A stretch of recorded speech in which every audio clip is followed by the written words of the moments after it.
I hope सब अच्छे होंगे। वेलकम टू ऑनलाइन शिक्षण। फ्रेंड्स, मैं हूं आपके साथ आयुषी राणा और आज हम हिस्ट्री का नया टॉपिक लेकर आए हैं, चोल साम्राज्य। कल फ्रेंड्स हमने पढ़ा था दक्षिण भारत का पल्लव वंश और आज हम चोल साम्राज्य के बारे में ओवरऑल पढ़ने वाले। तो फ्रेंड्स अपनी नोट्स बुक वगैरह उठा लीजिए और साथ साथ नोट्स प्रिपेयर करते हुए चलेगा। ठीक है फ्रेंड्स, तो चलिए स्टार्ट करते हैं। जो हमारा चोल साम्राज्य, किसके बारे में पढ़ने वाले फ्रेंड्स? आज हम चोल साम्राज्य के बारे में, चोल साम्राज्य। सबसे पहले फ्रेंड्स इसमें आता है कि जो चोल साम्राज्य है उसका उल्लेख हमें सबसे पहले अशोक के 13वें शिलालेख में मिलता है। कौन से मिलता है? अशोक के 13वें शिलालेख में जो फ्रेंड्स हमें इसका वर्णन सबसे पहले मिलता है। चोल साम्राज्य का उल्लेख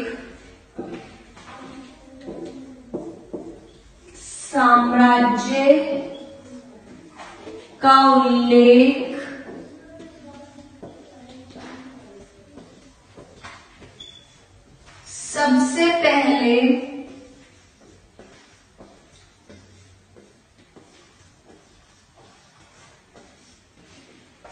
हमें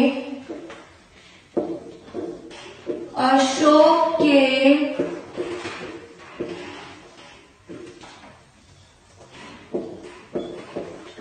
13वें शिलालेख में मिलता है। शिलालेख में मिलता है।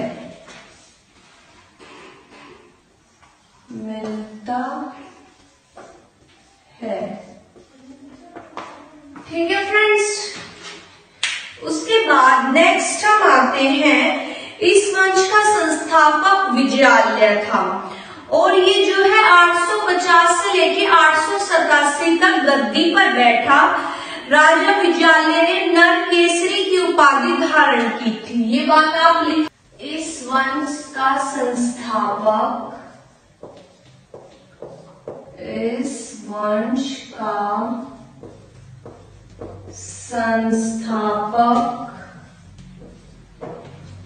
विजयालय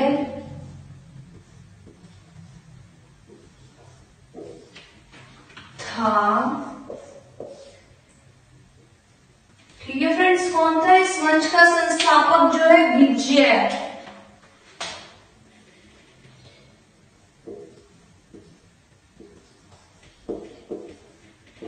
विजयालय था। ठीक है फ्रेंड्स, उसके बाद जो है ये गद्दी पर बैठा 850 से लेके 857 ईस्वी तक जो है ये गद्दी पर बैठा और इसने जो है नरकेसरी की उपाधि धारण की थी। किसकी फ्रेंड्स? नरकेसरी की उपाधि जो है इसने धारण की थी। यहाँ पे मिस्टेक होगी, विजय।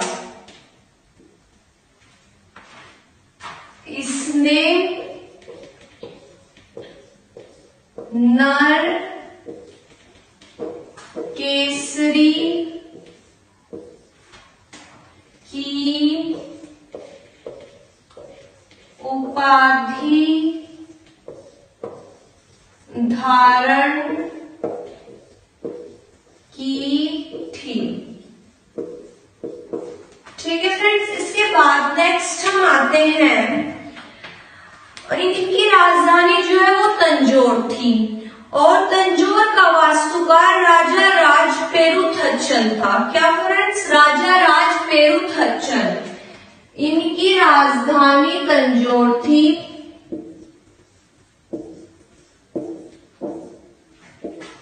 इनकी राजधानी तंजौर थी और फ्रेंड्स तंजौर का वास्तुकार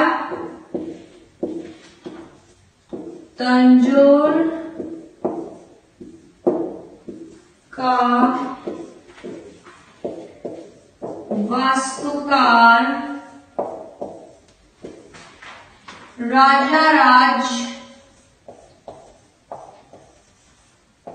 पेरुथच्चन था।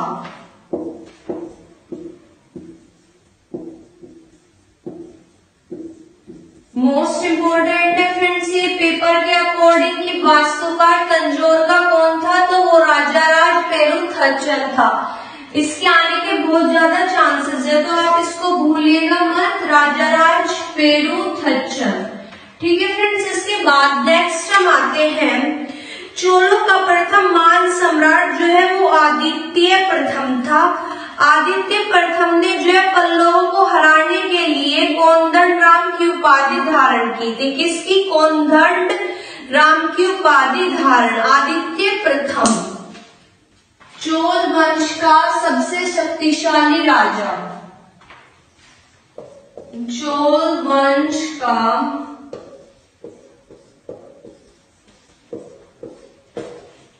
सबसे शक्तिशाली राजा आदित्य प्रथम था।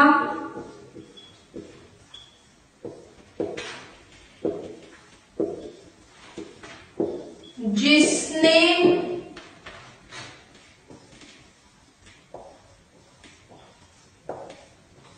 पल्लवों को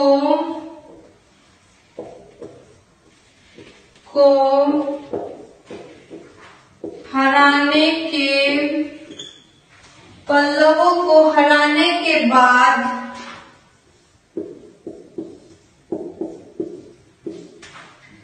कोदंड राम की उपाधि धारण की, कोदंड राम की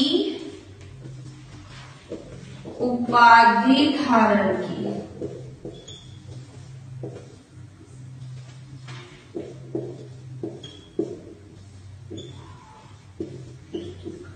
ठीक है फ्रेंड्स, इसके बाद नेक्स्ट हम आते हैं राजाराज प्रथम ने श्रीलंका पर आक्रमण किया, वहीं के राजा महेंद्र फिफ्थ को भगाना पड़ा। क्या फ्रेंड्स? वहां के राजा जो है महेंद्र फिफ्थ उनको भागना पड़ा, और राजाराज प्रथम जो है वो शैव धर्म का अनुयायी था। राजाराज प्रथम ने श्रीलंका पर आक्रमण किया और वहां के जो राजा थे महेंद्र फिफ्थ, उन्हें जो है वहां से भागना पड़ा, और जो ये राजाराज प्रथम थे ये बौद्ध शैव धर्म के अनुयायी थे। तो लिख लीजिए एक बार आप, राजाराज प्रथम ने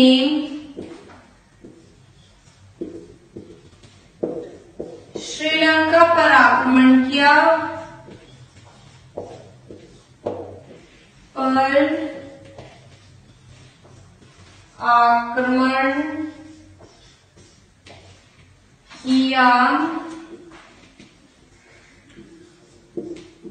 और फिर वहां के राजा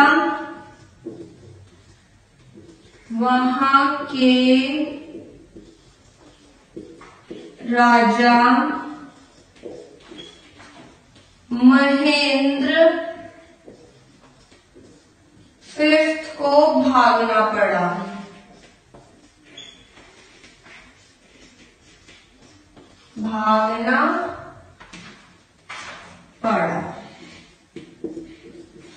ठीक है फ्रेंड्स, इसके बाद नेक्स्ट हम आते हैं, ये तो पता ही चल गया कि जो राजाराज प्रथम थे ये शैव धर्म के अनुयायी थे। आप फिर भी ये बात लिख लीजिए, कौन से धर्म के अनुयायी थे? शैव। ठीक है फ्रेंड्स, इसके बाद नेक्स्ट हम आते हैं तंजौर में राजराजेश्वर मंदिर राजाराज प्रथम ने बनवाया था। यह मंदिर भगवान शिव को समर्पित था। तंजौर में जो राजराजेश्वर मंदिर है किसका है? शिव का है। वो किसने बनवाया था? वो राजाराज प्रथम ने बनवाया था। ठीक है फ्रेंड्स, लिख लीजिए आप ये, तंजौर में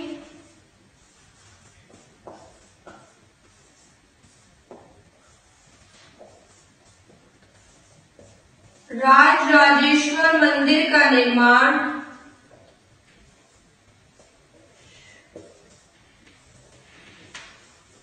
मंदिर का निर्माण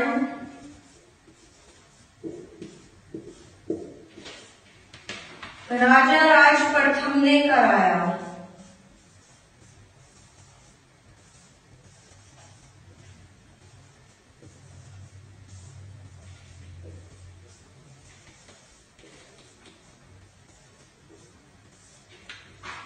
ये शिव का मंदिर था, शिव का मंदिर था। ठीक है फ्रेंड्स, तो एक बार इसको जो है रिवाइज कर लेते हैं। जो चोल साम्राज्य उसका सबसे पहले हमें उल्लेख कहाँ मिलता है, वो तो अशोक के 13वें शिलालेख में मिलता है। इसका चोल साम्राज्य का संस्थापक विजयालय था, जो 850 से लेके जो है फ्रेंड्स 887 ईस्वी तक गद्दी पर बैठा। और इनकी जो राजधानी थी वो तंजौर थी, और तंजौर का वास्तुकार जो है फ्रेंड्स वो राजाराज पेरुथचन था। उसके बाद चोल वंश का सबसे ज्यादा जो शक्तिशाली शासक था वो आदित्य प्रथम था, जिसने पल्लवों को हराने के बाद कोंडम राम की उपाधि धारण की। ठीक है फ्रेंड्स, उसके बाद राजाराज प्रथम ने जो है श्रीलंका पर आक्रमण किया और वहां के राजा महेंद्र फिफ्थ को वहां से भागना पड़ा। तंजौर में राजराजेश्वर मंदिर का जो निर्माण है वो राजाराज प्रथम ने करा। ठीक है फ्रेंड्स, अब आप इसका स्क्रीनशॉट ले लीजिए, फिर मैं इसको रख कर दूंगी। फ्रेंड्स, जो चोल साम्राज्य का यह सबसे ज्यादा विस्तार जो है वो राजेंद्र प्रथम ने किया। किसने किया? राजेंद्र प्रथम ने जो है इसका सबसे ज्यादा विस्तार किया, और श्रीलंका में जो बौद्ध विहार थे उन्हें जो है इसने नुकसान पहुंचाया। और इसने पाल वंश के शासक महिपाल को हराकर गंगेकोंड की उपाधि धारण की। किसकी? गंगेकोंड चोल की उपाधि धारण की। एक बार लिख लीजिए, चोल साम्राज्य का, चोल साम्राज्य का सबसे ज्यादा विस्तार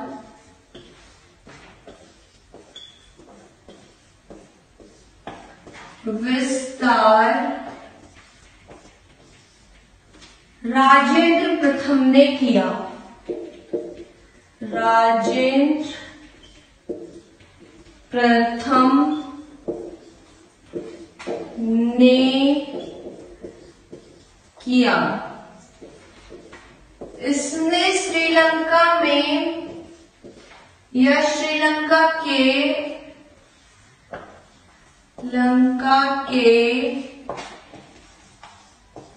बौद्ध विहारों को नुकसान पहुंचाया।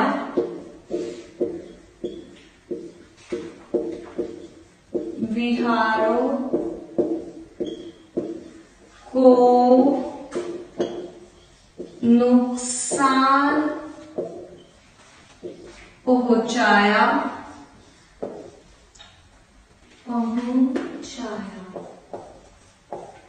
इसके बाद जो है फ्रेंड्स इसने पाल वंश के शासक महिपाल को हराया। किसको? महिपाल को जो है इसने हराया और हराकर गंगेकोंड चोल की उपाधि धारण की।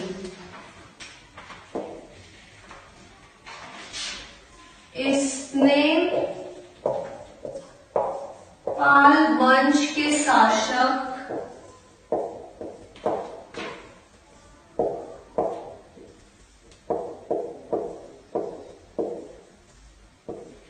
महिपाल को हराया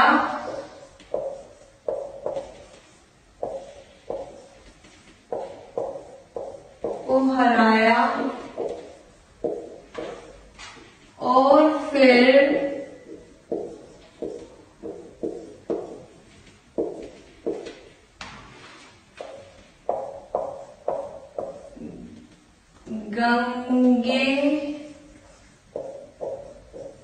गंगेकोंड चोल की उपाधि धारण की।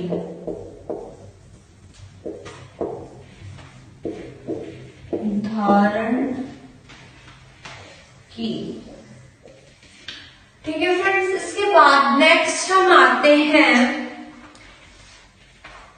राजेंद्र प्रथम ने अपनी नई राजधानी गंगईकोंड चोलपुरम को बनाया। राजेंद्र प्रथम ने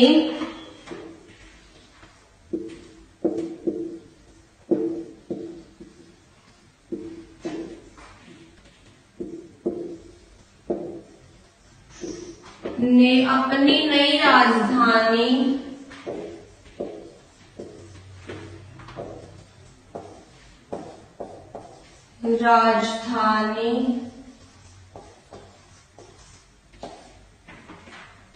गंगईकोंड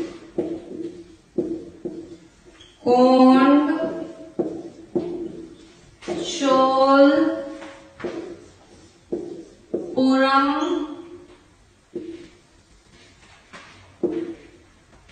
को बनाया।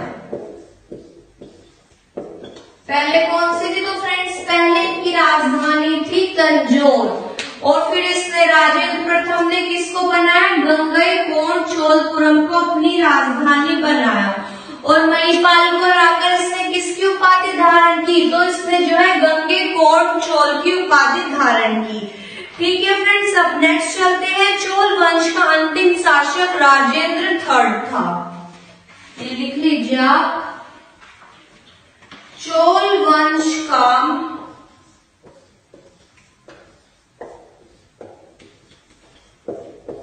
अंतिम शासक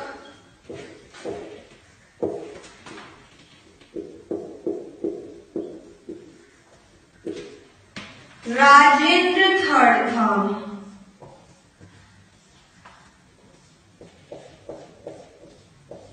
राजेंद्र थर्ड था। ठीक है फ्रेंड्स, इसके बाद नेक्स्ट हम आते हैं, संपूर्ण चोल साम्राज्य 6 भागों में विभक्त था। कितने भागों में विभक्त था? तो फ्रेंड्स चोल साम्राज्य जो है वो 6 भागों में विभक्त था। कितने फ्रेंड्स? 6 भागों में जो है ये विभक्त था। इसके बाद नेक्स्ट हम आते हैं, स्थानीय स्वशासन चोल वंश की मुख्य विशेषता थी। स्थानीय स्वशासन, स्थानीय स्वशासन चोल वंश की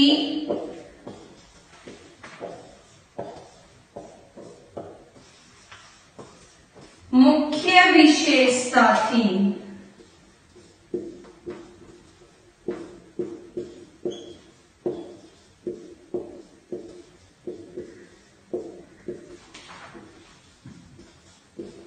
ठीक है फ्रेंड्स, इसके बाद नेक्स्ट हम आते हैं, चोल काल में भूमिकर उपज का 1/3 भाग होता था। भूमिकर उपज का कितना भाग होता था? तो फ्रेंड्स चोल तो वो होता था 1/3। भूमिकर उपज का जो है 1/3 भाग होता था। इसके बाद चोल काल में सोने के सिक्के को कलंजू कहा जाता था। सोने के सिक्के को क्या कहा जाता था फ्रेंड्स? कलंजू। सोने के सिक्के को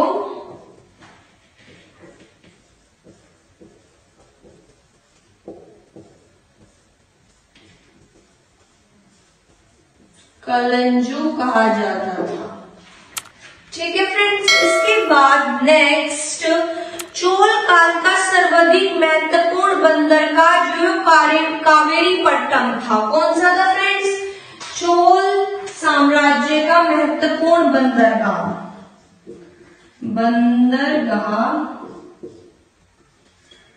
कावेरीपट्टम।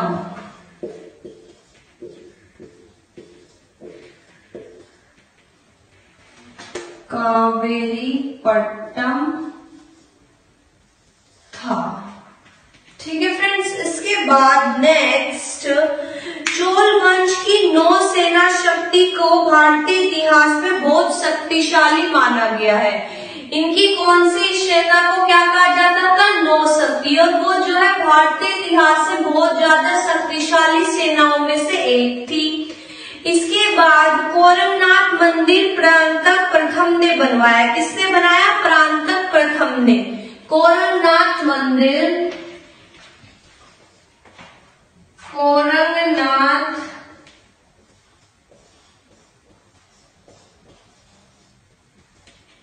मंदिर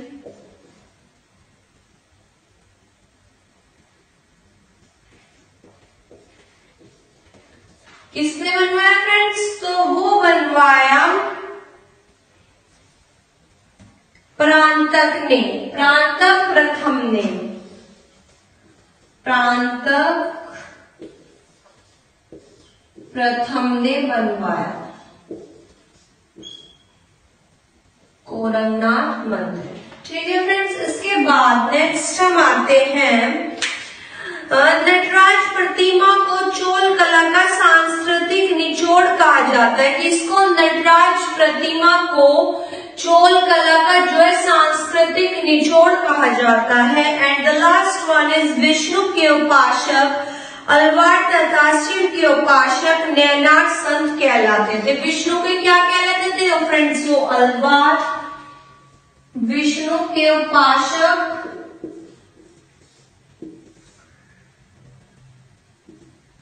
अलवार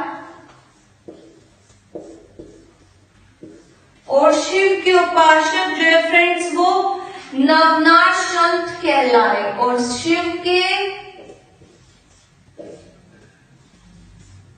नवनार संत कहलाए।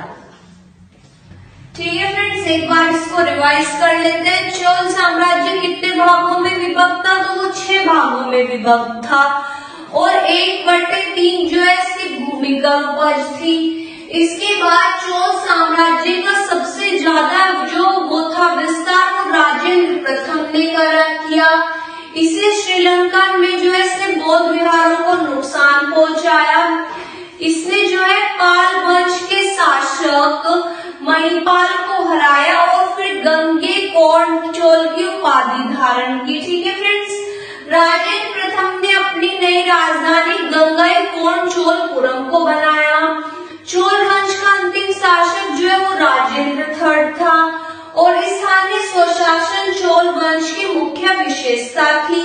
सोने के सिक्के को चोल साम्राज्य वंश में क्या कहा जाता? तो फ्रेंड्स वो कलंजू कहा जाता था। कोरमनाथ मंदिर का निर्माण परांतक प्रथम ने कराया। उसके बाद जो इनका बंदरगाह था वो था कावेरीपट्टनम और शिव के उपासक नवनार संत कहलाए और विष्णु के उपासक अलवार कहलाए। तो फ्रेंड्स एक बार आप इसका स्क्रीनशॉट ले लीजिए और अगर आपको वीडियो पसंद आती है तो लाइक और सब्सक्राइब जरूर करिएगा। Thank you.